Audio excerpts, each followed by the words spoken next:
The Spirit Within Us, a saga of two bold families who helped build a democracy. I truly believe that this video series will inspire you to read this book, and you can subscribe below to get much more out of this YouTube video series. You can also buy your copy of the book from the information posted here.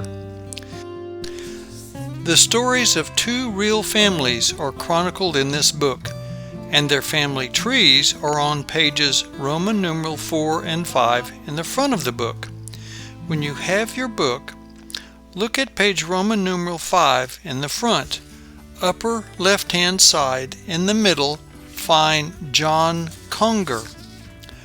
I want to remind you that these people listed on this family tree are real historical people, and the main chapter events are real historical events.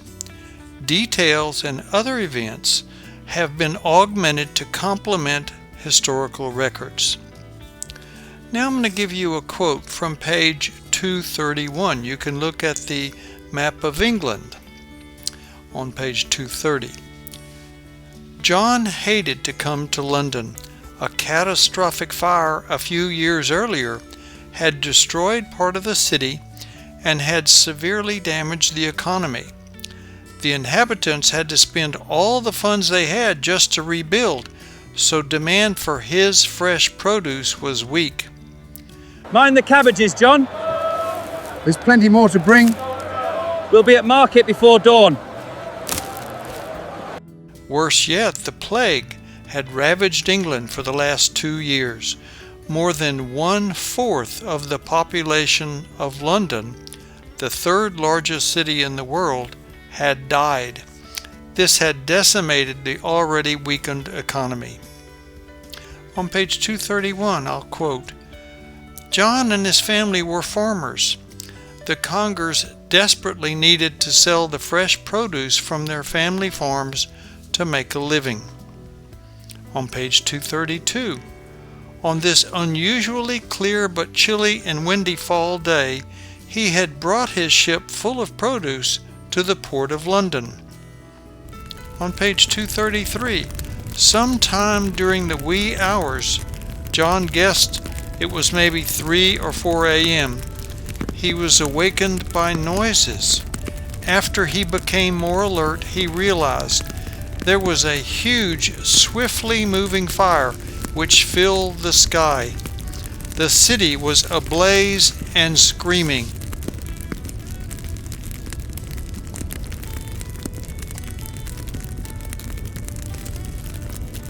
Can you imagine what this catastrophic fire meant to this family whose livelihood depended on food sales to London?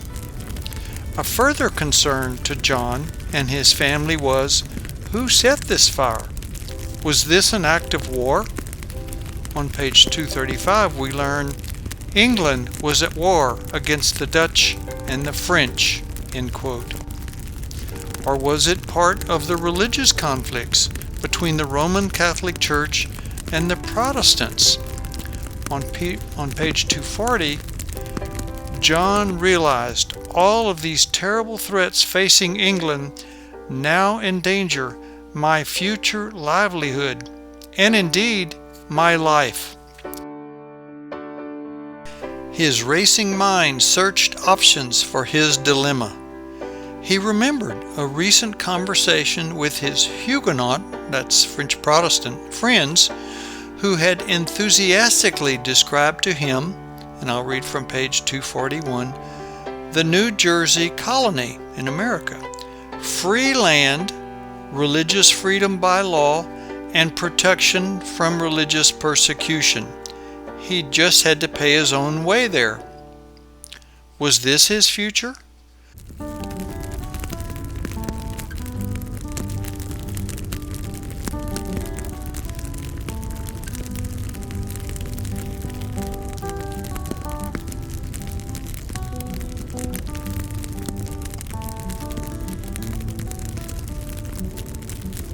Hold my hand tight, child. Keep moving.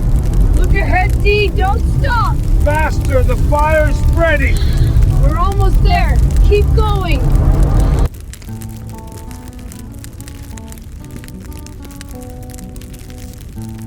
Did John escape the horrible London fire? Did he take ship to the province of New Jersey in America?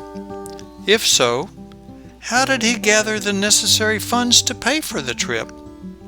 If so, did he take his family members with him? If so, did he and the others on the ship survive the dangerous journey? If he did, how was he accepted in New Jersey? Was he able to make a living and a home there? You can discover all of these answers and many more in Chapter 7.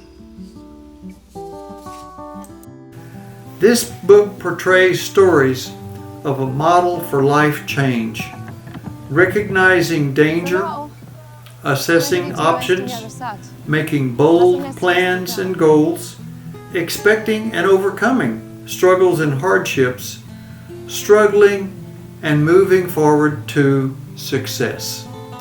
They followed where the Spirit led them, and they triumphed. This YouTube video series will present brief introductions to each chapter. The book is for sale through information provided in this video series. A special paperback edition, large print, a highly readable type font, and durable white stock paper is only available from me, the author.